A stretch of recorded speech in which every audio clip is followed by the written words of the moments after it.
من يهده الله فلا مضل له ومن يضلله فلا هادي له ونشهد أن لا إله إلا الله وحده لا شريك له ونشهد أن سيدنا ونبينا ومولانا محمدا عبده ورسوله صلى الله عليه وعلى آله وأصحابه وأزواجه وذرياته وأهل بيته وبارك وسلم تسليما كثيرا كثيرا. أما بعد، فأعوذ بالله من الشيطان الرجيم. بسم الله الرحمن الرحيم.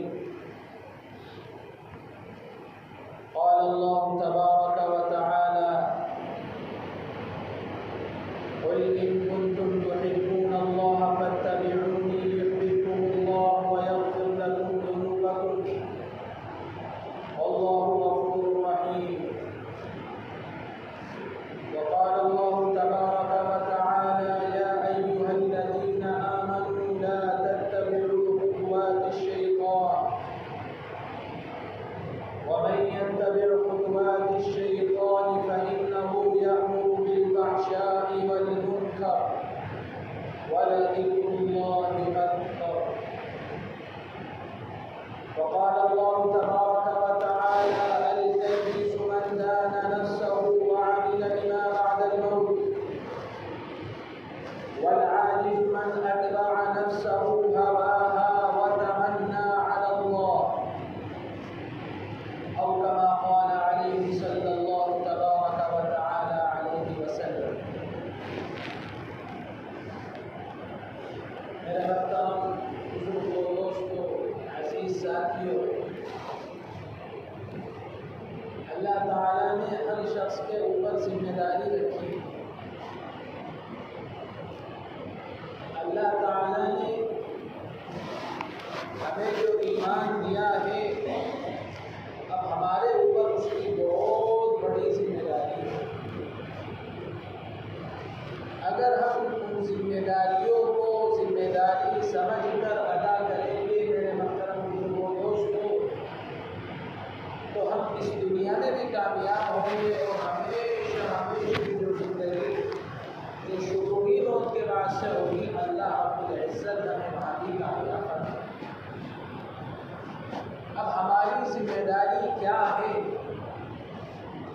ہمیں اپنی ذمہ داریوں کو معلوم کرنا ہے، ہمیں اپنی ذمہ داریوں کو پورا کرنا ہے. جو اپنی ذمہ داریوں کو پورا کرتا ہے میرے محترم بزرگوں، دوستوں، کامیاب وہی ہوتا ہے. دنیا کا بھی یہی اصول ہے، جو شخص مالک کے دیے ہوئے کام کو پورا کرتا ہے، ذمہ داری کو ذمہ داری سمجھ کر امانت داری کے ساتھ اس ذمہ داری کو پورا کرے، تو اس سے مالک خوش ہوتا ہے اور اس کو خوش کرنے کے بعد پھر مالک اس کو خوش کرتا ہے. پہلے مالک خوش ہوتا ہے، پھر مالک اس کو خوش کرتا ہے. اسی طریقے سے اللہ رب العزت نے ہمیں ایمان دیا ہے، اب اس کی ذمہ داری ہے ہماری. اللہ تعالیٰ نے حضرت نبی کریم علیہ السلام کو اس دنیا میں مبعوث فرمایا. وہ کیوں؟ وہ اس لیے کہ اس دنیا میں آنے والی جو انسانیت ہے وہ اللہ رب العزت کی طرف آ جائے، اللہ اور اس کے رسول کے احکامات کے مطابق اپنی زندگی گزارنے والی بن جائے. جو شخص اپنی زندگی کو اللہ رب العزت کے احکامات کے مطابق اور نبی کریم علیہ السلام کے ارشادات کے مطابق گزارے گا میرے محترم بزرگوں، دوستوں، صرف وہی کامیاب ہوگا. اللہ نے ایمان دیا ہے، ایمان کو بچانا ہے. ایمان کو بچانا وہ ہماری ذمہ داری ہے. اللہ نے اس نعمت سے ہم کو بابرکت فرما دیا.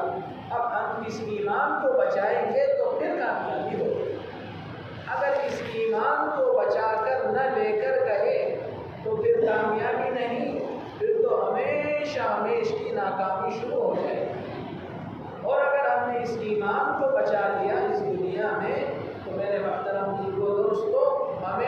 ہمیش کی کامیابی ہمیں اللہ تبارک و تعالی مرحمت فرمائے۔ اللہ تعالیٰ نے تمام وعدے جو اتارے ہیں قرآن کریم میں ہوں یا اللہ کی نبی علیہ السلام کی زبان مبارک سے جو احادیث مبارکہ موجود ہیں، وہ تمام وعدے وہ ایمان والوں پر ہیں، ایمان بچانے والوں پر ہیں۔ جو شخص ایمان کو لے کر اس دنیا سے جائے گا اس پر ہے، یا جو شخص ایمان کی حالت میں اس دنیا میں ہے اس پر ہے۔ غیر ایمان والے پر اللہ تعالیٰ نے کسی کو وعدہ، کسی چیز کا وعدہ نہیں کیا، کسی نعمت کا وعدہ نہیں کیا۔ اس دنیا میں سب سے بڑی اور عظیم دولت وہ ایمان ہے۔ ایمان کو ہمیں بچانا ہے اور ایمان کو ہمیں اپنے مضبوط کرنا ہے۔ ایمان مضبوط ہوتا ہے میرے محترم بزرگوں، دوستو، ایمان کو پڑھنے سے، ایمان کو بولنے سے، ایمان کو سننے سے، ایمان پر عمل کرنے سے ہمارے اندر ایمان مضبوط ہوتا ہے۔ ہر مسلمان کے اندر ایمان ہے۔ اب ایمان کسی کا کمزور ہے، کسی کا مضبوط ہے۔ ہمارے سامنے جب اللہ رب العزت کی طرف سے کوئی تقاضا آ جائے تو ہم ان تقاضوں کو اللہ تعالیٰ کا تقاضا سمجھیں کہ اللہ تعالیٰ کی طرف سے ہمارے سامنے یہ تقاضا آیا ہے تو ہم اس تقاضے کو پورا کریں، اور اللہ تعالیٰ ہی توفیق دیں گے تو پورا کریں گے۔ اور ہمیں اپنے آپ کو تیار رکھنا ہے، ہمیں اپنے آپ کو تیار رکھنا ہے، اور ہمیں اپنے آپ کو اللہ سے ڈر کر رکھنا ہے۔ اگر اللہ رب العزت سے ڈر کر اپنی زندگی کو گزاریں گے میرے محترم بزرگوں، دوستوں، پھر اللہ تعالیٰ ہمیں توفیق مرحمت فرمائے۔ بے قدروں کو توفیق نہیں ہوتی، بے قدروں کو توفیق نہیں ہوتی۔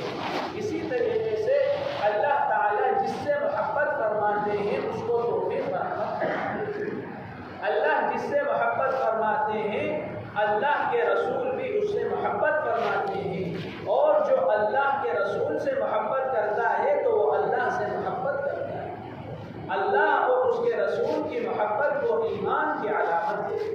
اللہ اور اس کے رسول سے اگر محبت ہوگی میرے محترم بزرگوں، دوستوں، ہمارا دین پر چلنا آسان ہو جائے گا، دین پر چلنا آسان ہو جائے گا۔ اللہ تعالیٰ نے قرآن کریم میں حضرت نبی کریم علیہ السلام کو یہ حکم دیا کہ اگر بندے چاہیں کہ اللہ رب العزت محبت کرے بندوں سے تو اللہ کے نبی علیہ السلام کی اتباع کو لازم کرنا پڑے گا۔ دنیا کے ہر شعبے میں ہمیں حضرت نبی کریم علیہ السلام کے ارشادات کے مطابق، حضرت نبی کریم علیہ السلام کے طریقے کو مطابق اگر زندگی کو گزاریں گے تو اسی میں 100% کامیابی ہے، باقی دنیا دھوکہ ہے۔ اگر ہم نے دنیا کو اہمیت دی، دنیا کو بولا، دنیا کو سمجھا، اور دنیا کو اپنے آپ میں لگائے رکھا، اور ہمیشہ دنیا میں رہنے کا ذہن میں رکھا، میرے محترم دوستوں، دنیا اگر بولیں گے تو دنیا ہمارے دلوں میں اتر جائے گی۔ آج کل ہم نے دنیا کو اتنا بولا، اتنا سنا، اتنا پڑھا، اتنا لکھا کہ ہمارے دلوں میں دنیا اتر گئی، اور اللہ رب العزت کی محبت ہمارے دلوں میں جتنی ہونی چاہیے تھے اتنی نہیں ہے، کیونکہ اللہ کی محبت وہ ہمیں دین پر لا کر کھڑا کر دیتی ہے۔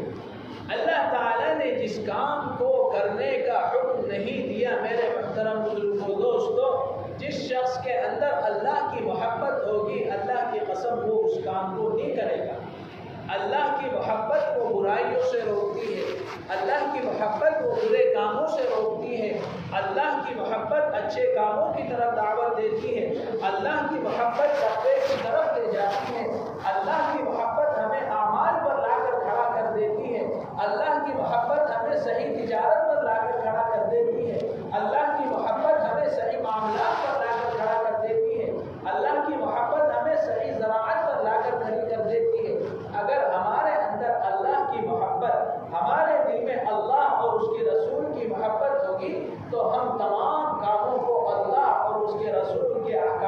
ارشادات کے مطابق کریں گے، ہم ہر شعبے میں اللہ سے ڈر کر زندگی گزاریں گے، ہم اپنے معاملات بھی وہ اللہ اور اس کے رسول کے احکامات کے مطابق کریں گے، میرے محترم بزرگوں دوستو، وہ جب ہوگی جب ہی انسان کر سکتا ہے، جب اللہ کی محبت، اللہ کا ڈر ہمارے دلوں میں ہوگا تو ہم تمام شعبوں میں اللہ سے ڈر کر زندگی گزاریں گے۔ آج کل ہم بڑے بڑے کام کر لیتے ہیں لیکن یہ نہیں سوچتے، یہ نہیں دیکھتے کہ یہ کام صحیح ہے یا غلط ہے، کس کو شرعیت مطہرہ نے کرنے کو کہا ہے یا نہ کرنے کو کہا ہے۔ ہم اپنا جوڑ وہ علماء ربانیین سے قائم کریں، اہل اللہ حضرات سے قائم کریں، جیسی انسان کو صحبت ملتی ہے اسی طریقے سے انسان کی ذہنیت بنتی ہے۔ اگر میرے محترم بزرگوں دوستوں عزیز ساتھیوں، اگر ہم اپنی صحبت کو اچھا کر لیں گے، اچھے لوگوں میں بیٹھیں گے، اچھے لوگوں کی باتیں سنیں گے، اچھے لوگوں کے پاس جائیں گے، میرے محترم بزرگوں دوستوں، ویسے ہی ہم عمل کریں گے، ویسے ہی ہماری زندگی اسی کے مطابق آئے گی۔ اگر ہم کسی خوشبودار جگہ سے گزرے، میرے محترم بزرگوں دوستوں، وہاں سے ہم خوشبو محسوس کریں گے اور ہمارے دل و دماغ کو اس خوشبو سے راحت ہوگی۔ اور اگر کہیں ایسی جگہ سے گزرے کہ وہاں بدبو ہے، میرے محترم بزرگوں دوستوں، تو طبیعیت اسے بھی محسوس کرے گی۔ اسی طریقے سے اگر ہماری طبیعیت اچھی مجلسوں میں بیٹھنے کی عادی ہوگی تو ہمارے اندر اچھی باتیں پیدا ہوں گی، اور اگر ہماری طبیعت ایسی بن گئی ہے کہ ہم برے لوگوں میں بیٹھتے ہیں اور اپنا وقت اچھی طرح نہیں گزارتے، اللہ سے ڈر کر اپنے وقت کو نہیں گزارتے، نبی کریم علیہ السلام کے ارشادات کے مطابق اپنی زندگی کو نہیں گزارتے، میرے محترم بزرگوں دوستوں، پھر انسان اللہ اور اس کے رسول سے غافل ہو کر زندگی گزارتا ہے۔ اللہ نے جب ایمان دے دیا ہے تو ہم اللہ اور اس کے رسول سے ڈر کر ہی زندگی گزاریں گے۔ اللہ کے نبی علیہ السلام نے جو احکامات و ارشادات ہمیں سنائے ہیں، بتلائے ہیں، حضرات صحابہ رضوان اللہ تعالی علیہم اجمعین کے برکت سے اللہ تعالی نے ہمیں تمام احادیث پہنچائی ہیں۔ اللہ تبارک و تعالی حضرات صحابہ کو ان کے شایانہ شان جزائے خیر مرحمت فرمائے اور ہمیں ان پر عمل کرنے کی توفیق مرحمت فرمائے۔ اللہ تعالی جو محبت، جو اللہ اور اس کے رسول کا ڈر حضرات صحابہ کے دلوں میں تھا، اگر وہ ایک ذرہ بھی ہمارے دلوں میں آ جائے تو ہماری زندگیاں بن جائیں گی۔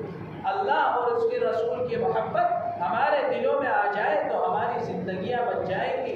اللہ اور اس کے رسول کا ڈر ہمارے دلوں میں آ جائے، میرے محترم بزرگوں دوستوں، پھر ہر کام ہم اللہ سے ڈر کر کریں گے، ہر کام اللہ سے ڈر کر کریں گے۔ حضرت عمر رضی اللہ تعالی عنہ کے دور میں جب نماز کا وقت ہوتا تو میرے محترم بزرگوں دوستوں، مسجدیں بالکل بھر جایا کرتی، ایسا محسوس ہوتا تھا کہ کوئی پورے مدینے میں بے نمازی نہیں ہے۔ اور میرے محترم بزرگوں دوستوں، جب تجارت کا وقت ہوتا تو تجارت اتنی زور پر ہوتی اور تجار لوگ بازاروں میں چلے جاتے، ایسا محسوس ہوتا کہ سارے تاجر لوگ ہیں۔ جس کام کا جو وقت ہے، جس کام کے جو اصول ہیں، جس کام کا جو حق ہے، اگر ہم اس حق کے مطابق، ان اصولوں کے مطابق کریں گے، میرے محترم بزرگوں دوستوں، ہماری کامیابی اس دنیا میں یقینی ہے۔ اور اگر ہم نے اپنے وقت کو اپنی مرضی کے مطابق گزارا، اپنے وقت کو اپنی مرضی کے مطابق گزارا، اپنے کاموں کو اپنے مرضی کے مطابق کیا، اپنی تجارت کو اپنی مرضی کے مطابق کیا، حلال اور حرام کا پرواہ نہ کی، میرے محترم بزرگوں دوستو، ہمارا وقت بھی خرچ ہو رہا ہوگا اور ہماری وہ تجارت جو ہم حلال طریقے کے مطابق سمجھ رہے ہیں، میرے محترم بزرگوں دوستو، وہ حلال نہ رہے گی۔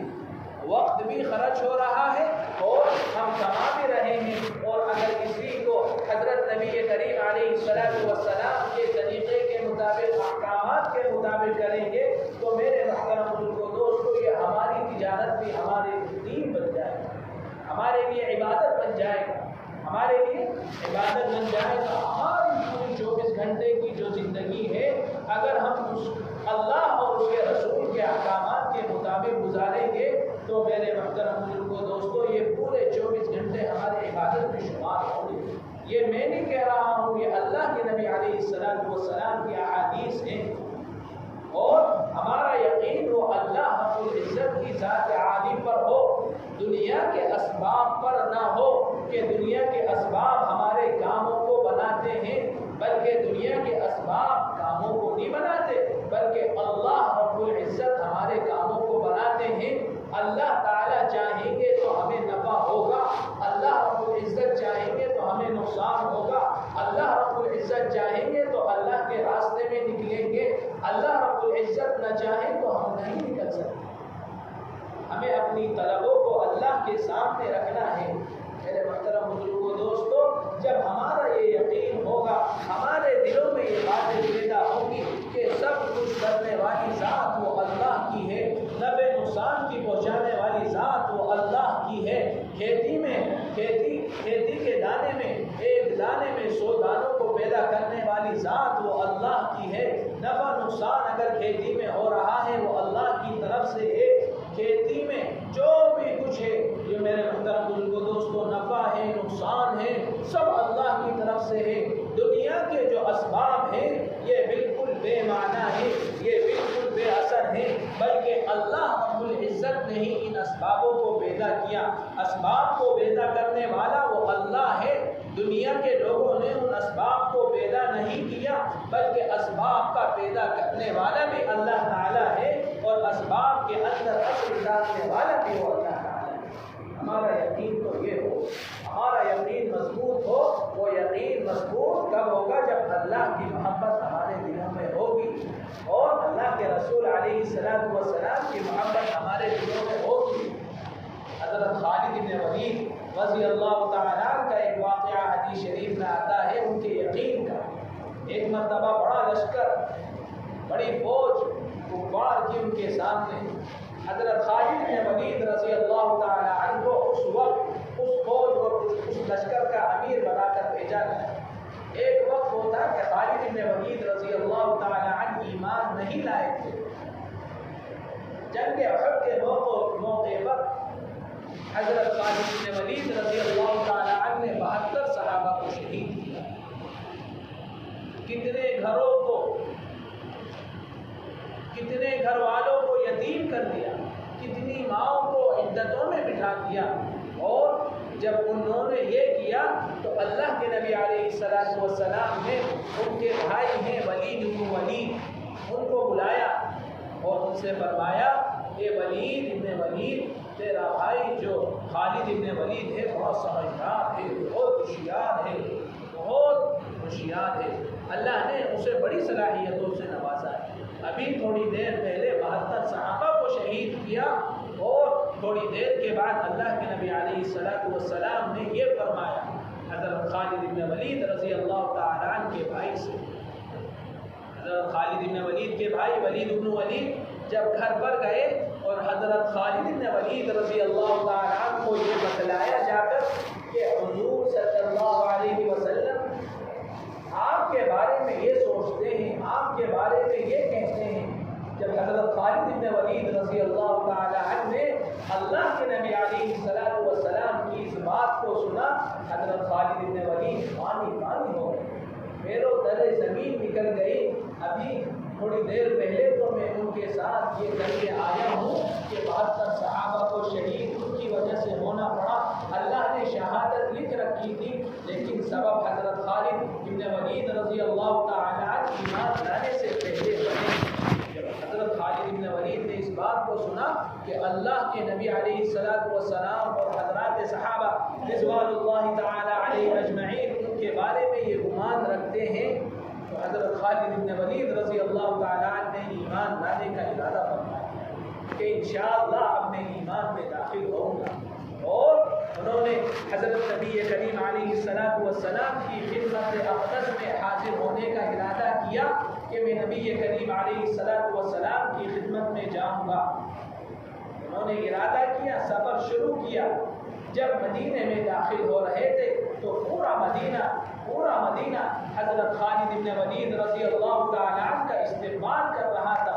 مرحبا مرحبا یا خالد، مرحبا یا خالد. پورا مدینہ ان کے استقبال کر رہا تھا ایمان کی نسبت پر کہ یہ اب ایمان میں داخل ہو رہے ہیں. ایمان کیسی عظیم چیز ہے. حضرات صحابہ کو بھی یہی ایمان ملا تھا جو ہمیں ملا ہے. ہمیں اپنے ایمان کو بڑھانا، ہمیں اپنے ایمان کو بچانا، ہمیں اپنے ایمان کے اندر قوتیں پیدا کرنی ہے. تو میرے محترم بزرگوں دوستو، ہمارا ایمان بھی بہت مضبوط ہو جائے گا. جب حضرت خالد بن ولید رضی اللہ تعالی عنہ اللہ کے نبی علیہ السلام کی خدمت اقدس میں پہنچنے کے قریب تھے تو اللہ کے نبی علیہ السلام کی نظر مبارک حضرت خالد بن ولید رضی اللہ تعالی عنہ پر پڑی تو حضرت نبی کریم علیہ السلام حضرت خالد بن ولید رضی اللہ تعالی عنہ کی طرف لپک کے دوڑے اور چادر مبارک اوڑھ رکھی تھی اس وقت پر وہ بھی گر گئی. اس کی بھی پرواہ نہ کی. اللہ کے نبی علیہ السلام نے دونوں ہاتھوں کو پھیلایا. حضرت خالد بن ولید رضی اللہ تعالی عنہ اللہ کے نبی علیہ السلام سے آ کر چپٹ کر رونے لگے اور کلمہ پڑھ لیا، اشہد ان لا الہ الا اللہ واشہد انک محمد رسول اللہ. ایسا عظیم اخلاق سے ایمان پھیلا ہے، اسلام پھیلا ہے. آج ہمارے اخلاق، ایک عالم کا میں بیان سن رہا تھا، وہ فرما رہے تھے اپنے بیان میں، آج کل ہمارے دلوں میں اپنوں کے لیے اتنی گنجائش نہیں ہے جتنی صحابہ کے دلوں میں غیروں کے لیے گنجائش تھی. حقیقت آج کل ہمارے دلوں میں اپنوں کے لیے اتنی گنجائش نہ رہی جتنی حضرات صحابہ رضوان اللہ تعالی علیہم اجمعین کے دلوں میں غیروں کے لیے. اور سوچ اور فکر کی بات. حضرت خالد بن ولید جب اللہ کے نبی علیہ السلام سے ملے اور کلمہ پڑھ لیا تو اللہ کے نبی علیہ السلام نے جو چادر مبارک گر گئی تھی وہ خود بچھائی اپنے ہاتھ مبارک سے. حضرت خالد بن ولید رضی اللہ تعالیٰ عنہ کو اس چادر پر بٹھایا، اتنا اکرام فرمایا کہ حضرت خالد بن ولید نے اللہ کے نبی علیہ السلام سے گفتگو فرمائی. یہ ہے حضرت خالد بن ولید رضی اللہ تعالیٰ عنہ. وہ واقعہ سنا رہا تھا کہ حضرت خالد بن ولید رضی اللہ تعالیٰ عنہ کا یقین اللہ کے، اس وقت وہ لشکر کے امیر تھے تو سامنے جو لشکر تھا وہ قوت والا، طاقت والا، اس کی فوج بھی زیادہ، اس کے لشکر کی بھی تعداد زیادہ. تو حضرت خالد بن ولید رضی اللہ تعالیٰ عنہ کے پاس چند فوجی آئے اور ان کے ہاتھ میں زہر کی شیشیاں تھیں. حضرت خالد بن ولید رضی اللہ تعالیٰ عنہ سے انہوں نے یہ کہا کہ ہماری فوج اور ہماری قوت تو زیادہ ہے، تمہیں شکست تو ہونی ہی ہے اور ان زہر کی شیشیوں کو پی لو اور اللہ کے پاس چلے جاؤ، یعنی تمہاری موت واقع ہو جائے گی زہر کے پینے سے. حضرت خالد بن ولید رضی اللہ تعالیٰ عنہ نے بڑا عجیب جواب دیا. میرے محترم بزرگوں دوستو، یقین کا سبب دیا، یقین کی تعلیم دی کہ فرمایا کہ ہاں میں اس زہر کی شیشیوں کو تو پی لوں گا لیکن اس زہر کے اندر یہ قوت اور تاثیر نہیں کہ یہ مجھے نفع یا نقصان پہنچا دے، یہ مجھے موت دے دے. اللہ کے نام کو لے کر انہوں نے زہر کی شیشی کو پی لیا، اللہ نے ذرہ برابر بھی ان کو نقصان نہ پہنچایا. اللہ کی ذات پر یقین ہو، ہم جس حال میں بھی ہوں، جس پریشانی میں بھی ہوں، جیسے بھی حال ہو، اللہ کی ذات پر یقین ہو کہ اللہ ہماری مدد فرمائیں گے. حضرت موسیٰ علیہ السلام کے لیے اللہ رب العزت نے سمندر سے راستے کو بنایا، یہ نہیں بنایا کیوں کہ اللہ کی ذات پر یقین تھا کہ میرا اللہ میری مدد فرمائے گا، میرا اللہ میرے لیے سمندر سے راستے کو بنائیں گے. تو اللہ کی ذات پر یقین کرتے ہوئے اللہ کی کلمے کی دعوت کو لے کر نکلے. میرے محترم بزرگوں دوستو، اللہ رب العزت نے اس سمندر سے پورے لشکر کو حضرت موسیٰ علیہ السلام نے آسان کر دیا اور پورا راستہ وہ پار کرا دیا. اب آئی فرعون متکبر کی بات، جسے اپنے وجود پر تکبر، اپنی فوج پر تکبر اور اپنے لشکر پر تکبر. اللہ کو تکبر بڑا گرا گزرتا ہے. اللہ تعالیٰ تکبر برداشت نہیں کرتے. جس کے اندر تکبر ہوتا ہے اس کو شیطان کے حوالے فرما دیتے ہیں. شیطان شیطان کس وقت بنا؟ شیطان اس وقت بنا جب اس کے اندر تکبر آیا۔ شیطان بننے سے پہلے شیطان فرشتہ اور تکبر آنے کے بعد ہمیشہ کے لیے مقبول بنا، ہمیشہ کے لیے۔ تو حضرت موسیٰ علیہ السلام کو سمندر کے راستے سے نکال دیا، اور جب فرعون کا لشکر اپنے تکبر کے ساتھ، اپنی فوج کے ساتھ، اس کا یقین اپنی فوج پر تھا، اپنے لشکر پر تھا، تو اللہ تعالیٰ نے ہمیشہ کے لیے عبرت بنا کر اسے بیچ سمندر میں ڈبو دیا، ہمیشہ کے لیے، کہ کامیابی وہ اللہ کے اوپر یقین کرتے ہوئے ہے۔ اللہ کے اوپر یقین نہ کرو گے، اپنی قوت پر یقین کرو گے تو اس میں کامیابی نہیں ہے بلکہ اس میں تو ناکامی ہے۔ اللہ تعالی ہمارے یقین کو بھی اللہ رب العزت کی ذات پر ایسا فرما دے جیسے حضرات صحابہ کا تھا، اس کا ایک ذرہ مل جائے بس ہمیں یقین کا۔ میرے محترم بزرگوں دوستو، حضرات صحابہ کا مقام تو بڑا بلند ہے، ہم اس مقام تک تو پہنچ بھی نہیں سکتے، ہم تو ان کے پیروں کی دھول کی برابر بھی نہیں پہنچ سکتے۔ اللہ تعالی ہمیں اللہ کے نبی علیہ السلام سے اور حضرات صحابہ رضوان اللہ تعالی علیہ اجمعین سے محبت اور ان کے طریقے کو اپنی زندگی میں لانے کی توفیق مرحمت فرمائے، اور جو باتیں ہمارے سامنے آئی ہیں اللہ تعالی ان پر عمل کرنے کی توفیق مرحمت فرمائے۔